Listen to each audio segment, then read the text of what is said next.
Chaque année, à l'anniversaire de la mort de son père, Andrew Callahan effectuait le même pèlerinage. Il conduisait lui-même. Pas de chauffeur, pas d'entourage depuis son bureau du centre-ville jusqu'au cimetière de Riverside, en périphérie de la ville. Il avait besoin de ces moments seuls avec son père, loin des exigences constantes de la direction de Callahan Industries, l'empire industriel que son père avait bâti de rien. À 41 ans, Andrew avait étendu cet empire bien au-delà de ce que son père avait imaginé. L'entreprise employait désormais plus de 15 000 personnes et avait fait d'Andrew l'un des hommes les plus riches de l'État. Forbes estimait sa fortune personnelle à un peu plus de 2 milliards de dollars. Mais en cet après-midi de novembre, alors que des feuilles dorées tapissaient le sol du cimetière, tout cela n'avait aucune importance. Il n'était qu'un fils venu rendre visite à la tombe de son père. Andrew s'agenouilla près de la simple pierre tombale en granit qui portait l'inscription « Thomas Callahan, 1947 à 2015 ». Père et ami aimé. Il avait apporté des fleurs fraîches, des chrysanthèmes, les préférés de son père, et les avait placées dans le vase intégré. « Salut, papa », dit-il doucement, comme chaque année. Encore une année de passé. L'entreprise va bien. On vient de conclure l'affaire Henderson. Tu aurais été fier. C'était compliqué, mais je me suis souvenu de ce que tu m'as appris sur la patience dans les négociations. Il parla un moment, le tenant au courant des affaires, de sa vie, du vide que le succès ne parvenait pas à combler. Andrew ne s'était jamais marié, n'avait jamais eu d'enfant. Il s'était trop concentré sur le développement de l'entreprise, sur l'idée de rendre son père fier. Et maintenant il avait 41 ans et se retrouvait seul, hormis les rapports trimestriels, les bilans et les réunions du conseil. Il était si absorbé par cette conversation à sens unique qu'il n'entendit pas les pas qui s'approchaient avant qu'il ne soit tout prêt. Andrew leva les yeux et vit deux petites filles debout à quelques mètres, qu'il observait avec des regards graves. C'étaient des jumelles identiques, peut-être 6 ou 7 ans, avec des cheveux blonds qui tombaient en vagues emmêlées sur leurs épaules. Elles portaient des sweatshirts à capuche usée, l'un bleu canard, l'autre bordeaux, visiblement très abîmés, tachés de terre et légèrement déchirés. Leurs vêtements étaient trop légers pour le froid de novembre, et aucune ne portait de gants malgré la fraîcheur. Leur visage était maculé de saleté, mais leurs yeux étaient saisissants. Un bleu pâle qui semblait trop vieux et trop triste pour des enfants si jeunes. « Je suis désolé », dit Andrew en se levant. « Est-ce que je vous gêne ? Vous êtes venu rendre visite à quelqu'un. » Les fillettes échangèrent un regard, cette communication silencieuse propre aux jumelles. Puis celle en sweat bleu canard parla, « Vous êtes le fils de Monsieur Callahan ?» Andrew ressentit un frisson qui n'avait rien à voir avec la température. « Oui. » « Comment le savez-vous » La seconde jumelle, celle en bordeaux, répondit, « On le connaissait. » C'était notre ami. « Votre ami » L'esprit d'Andrew s'emballa. Son père avait connu des centaines de personnes par les affaires et la philanthropie, mais ses enfants semblaient sans domicile. Elle ne pouvait avoir plus de 7 ans. Son père était mort 6 ans plus tôt. La chronologie ne collait pas. « On est venu dire merci », reprit la première fillette. « Merci pourquoi » demanda Andrew, perdu. Les jumelles se regardèrent encore, puis se tournèrent vers lui. Celle en bleu canard expliqua, pour les sandwichs, les couvertures, et pour avoir dit à maman qu'elle était forte. Andrew sentit le sol se dérober sous lui. « Je ne comprends pas. »« De quoi parlez-vous ? Comment vous appelez-vous ?»« Moi c'est Ivy, » dit la fillette en bleu canard. « Et elle c'est Violet. On est jumelles. » « Je vois ça. Ivy et Violet, ce sont de très beaux prénoms. Mais je ne comprends toujours pas. Comment avez-vous connu mon père ? » Violet, la plus réservée des deux, prit la parole, « Il nous a trouvés au parc. On vivait là avec maman. Elle essayait de nous protéger, mais c'était vraiment dur. On avait tellement faim. Et puis un jour, un monsieur est venu s'asseoir sur le banc près de nous. Il avait un sac en papier avec des sandwichs et il nous a demandé si on avait faim. » Ivy poursuivit. « Maman a dit qu'on ne devait pas accepter de choses de la part d'inconnus, mais le monsieur a dit qu'il s'appelait Tom et qu'il avait trop à manger et qu'il ne voulait pas que ça se perde. Il est revenu le lendemain avec d'autres sandwichs, et le jour d'après il a apporté des couvertures quand il a fait froid. Il n'a jamais demandé à maman pourquoi on vivait dans le parc. Il aidait, c'est tout. » Andrew se laissa retomber à genoux sur le sol, oubliant son costume coûteux. « Mon père a fait ça, il y a longtemps ? » On était vraiment petites, dit Ivy. peut-être 3 ou 4 ans. Maman dit que c'était il y a environ 6 ans, juste avant qu'il meure. 6 ans plus tôt, les derniers mois de la vie de son père, quand le cancer l'avait affaibli, mais qu'il insistait pour aller se promener dans le parc près de l'hôpital où il recevait ses traitements. Andrew avait cru qu'il cherchait simplement à rester actif pour lutter contre la maladie. Il n'avait jamais su que son père aidait une famille sans abri. Il parlait beaucoup avec maman, murmura Violet. Il lui disait que le fait d'être sans domicile ne faisait pas d'elle une mauvaise mère, qu'elle faisait de son mieux, que les choses allaient s'arranger. Maman pleurait quand il disait ça.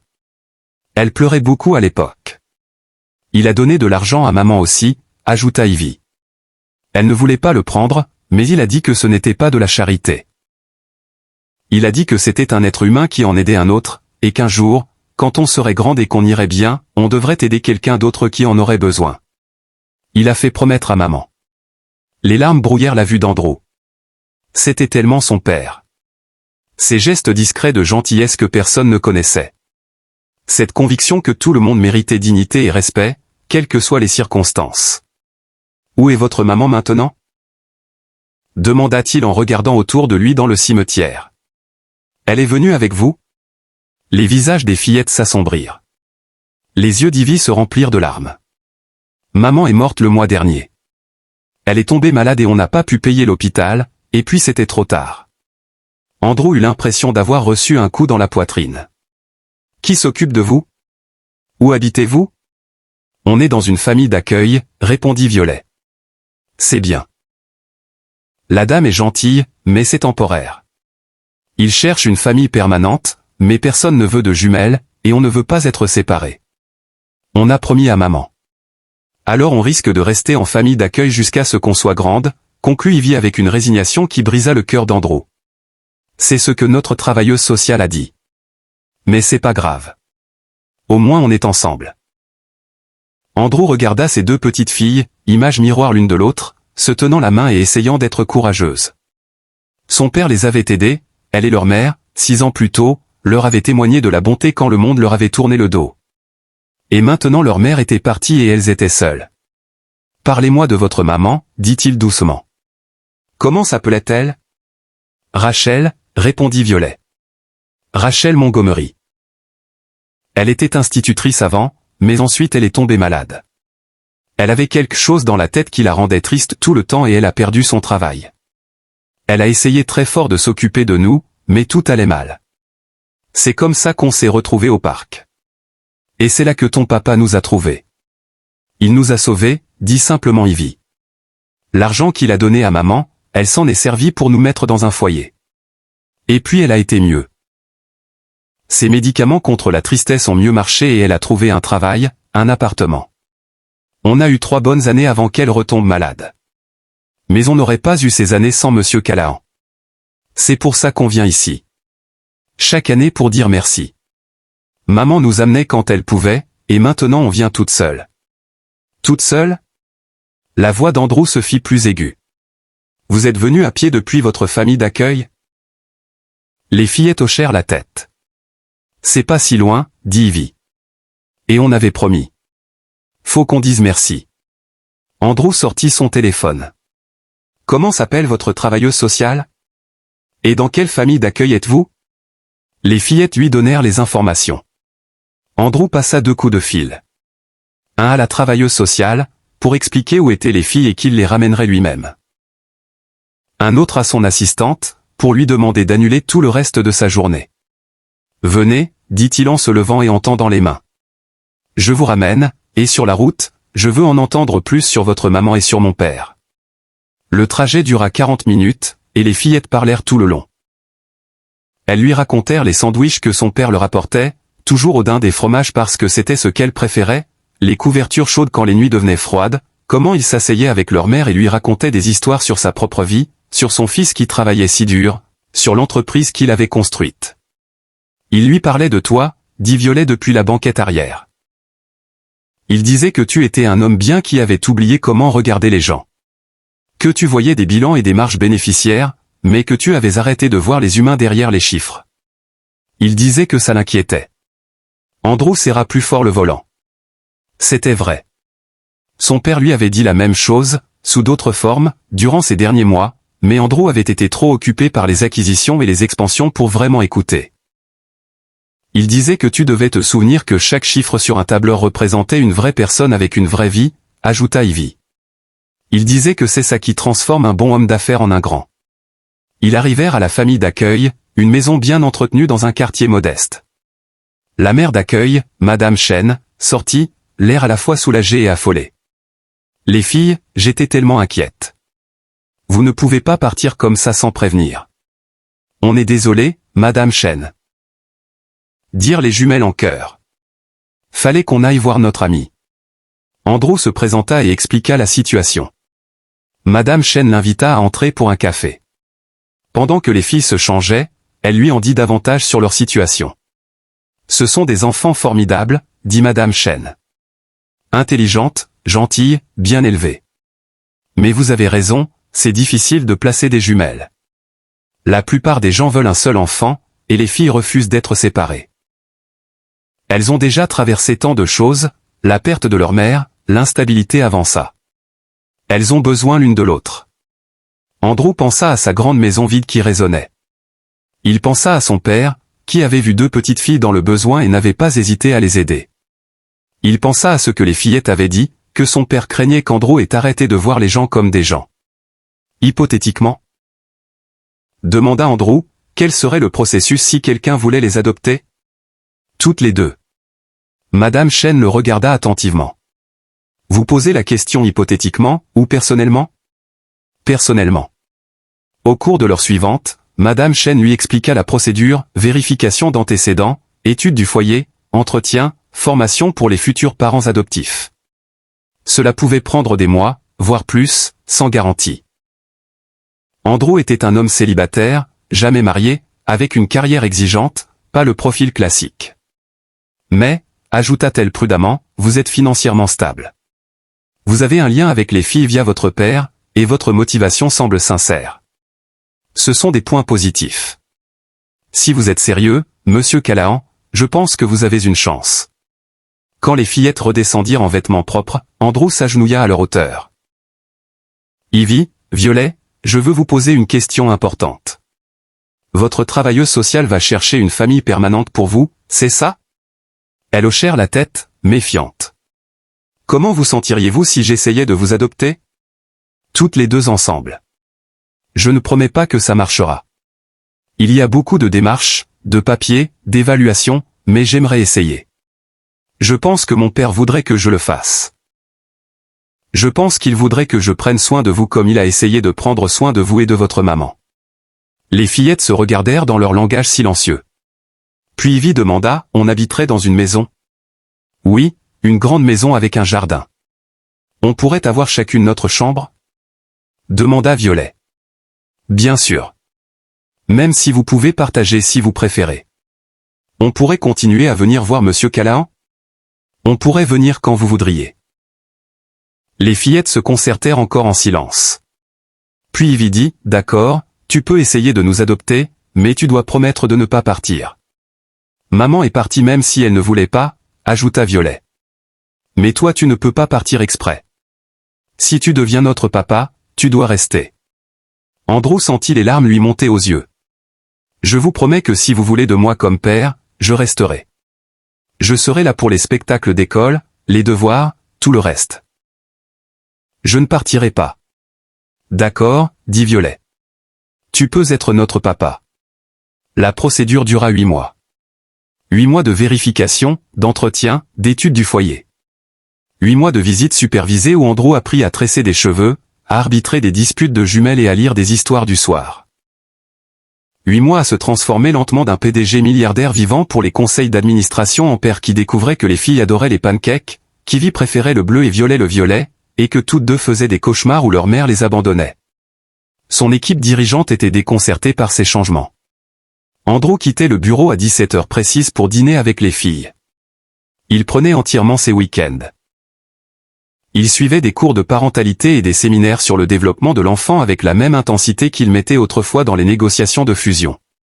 Ses associés pensaient qu'il avait perdu la raison. Mais Andrew n'avait jamais été aussi sûr de lui. L'adoption fut finalisée un mardi de juillet. Le juge Martinez signa les papiers qui firent officiellement d'Ivy et Violet ses filles. Et Andrew sortit du tribunal avec 2 petites filles qui lui tenaient les mains et l'appelaient papa. Ce soir-là, ils allèrent ensemble au cimetière. Les filles d'Andrew, ils s'émerveillaient encore de ces mots, apportèrent des fleurs qu'elles avaient cueillies dans le jardin. Elles les posèrent ensemble sur la tombe de Thomas Callahan. « Salut, monsieur Callahan », dit doucement Ivy. « On voulait encore vous dire merci. Et on voulait vous dire que votre fils a pris soin de nous, exactement comme vous avez pris soin de nous et de maman. Vous aviez raison sur lui. C'est un homme bien. Il avait juste besoin de se souvenir comment regarder les gens. » Andrew s'agenouilla entre ses filles, un bras autour de chacune. « Merci, papa, dit-il à la pierre tombale. Merci de m'avoir appris ce qui compte vraiment. Merci d'avoir vu ces fillettes et leur mère quand tout le monde détournait les yeux. Merci de m'avoir montré que la chose la plus importante qu'on puisse faire avec notre richesse et nos privilèges, c'est d'aider les autres. Je suis désolé d'avoir mis si longtemps à comprendre vraiment cette leçon. » Violet se blottit contre lui. Ton papa serait fier de toi. Maman disait toujours que les bonnes personnes rendent le monde meilleur juste en étant là. Ton papa était comme ça, et maintenant toi aussi. Alors que le soleil se couchait sur le cimetière, peignant le ciel de teintes orange et or, Andrew resta assis avec ses filles et leur raconta des histoires sur leur grand-père. Sur l'homme qui avait construit une entreprise sur le principe qu'une société ne valait que par la façon dont elle traitait ses employés. Sur l'homme qui avait passé ces derniers mois à apporter des sandwichs à des enfants sans abri dans un parc. Sur l'homme qui avait appris à son fils que le succès ne se mesurait pas en dollars, mais en vies touchées et en personnes aidées. Ivy et Violet écoutaient avec une attention passionnée, enregistrant ces récits sur le grand-père qu'elles n'avaient connu que brièvement, mais qui avait changé le cours de leur vie. Des années plus tard, adolescentes, elles bénévolaient chaque week-end dans un centre d'accueil pour sans-abri. Quand on leur demandait pourquoi, elles racontaient l'histoire d'un homme mourant qui leur avait apporté des sandwichs dans un parc, et d'un père milliardaire qui avait appris de l'exemple de son père à voir les gens plutôt que des bilans comptables. Elles disaient aux gens que la famille n'était pas toujours une question de sang. Parfois, c'était une question de promesses faites dans un cimetière. Parfois, c'était choisir d'être là, de rester et d'aimer, même quand il aurait été plus facile de s'en aller. Andrew avait été milliardaire avant de rencontrer ses filles près de la tombe de son père. Mais ce n'est qu'après qu'Ivy et Violet soient devenus sa famille qu'il comprit ce que signifiait être vraiment riche. Pas en argent, en possession ou en succès professionnel, mais en amour, en lien et en sang donné à sa vie. Son père lui avait enseigné cette leçon de la plus belle des façons. Pas par des sermons ou des ultimatums, mais par l'exemple, en témoignant de la gentillesse à 2 petites filles sans abri et à leur mère en difficulté. En vivant ces valeurs dans des actes discrets de compassion que personne n'avait connus avant des années plus tard. Et ces 2 petites filles aux cheveux blonds, aux yeux bleus tristes et au sweatshirt trop fin, lui avaient offert le plus beau cadeau de sa vie. Elles lui avaient donné l'occasion d'être père, de construire une famille, de perpétuer l'héritage de soins de son père envers ceux que le monde oubliait. Thomas Callahan avait eu raison sur son fils. Andrew avait oublié comment voir les gens. Mais 2 fillettes aux cheveux blonds et aux yeux bleus tristes lui avaient rappelé. Elle l'avait bouleversé avec l'histoire de la gentillesse secrète de son père. Et ce faisant, elles avaient changé sa vie aussi profondément que son père avait changé la leur. Sur la pierre tombale de son père, Andrew fit graver ces mots supplémentaires sous l'inscription d'origine. Qui nous a appris que la vraie mesure du succès est la façon dont nous traitons ceux qui ne peuvent rien pour nous. C'était une leçon qu'Andrew porta avec lui le reste de sa vie. Et c'était une leçon qu'il transmit à ses filles, qui la transmirent à leurs propres enfants, gardant vivant le souvenir d'un homme qui apportait des sandwichs à des enfants sans abri et apprit à un milliardaire comment voir vraiment.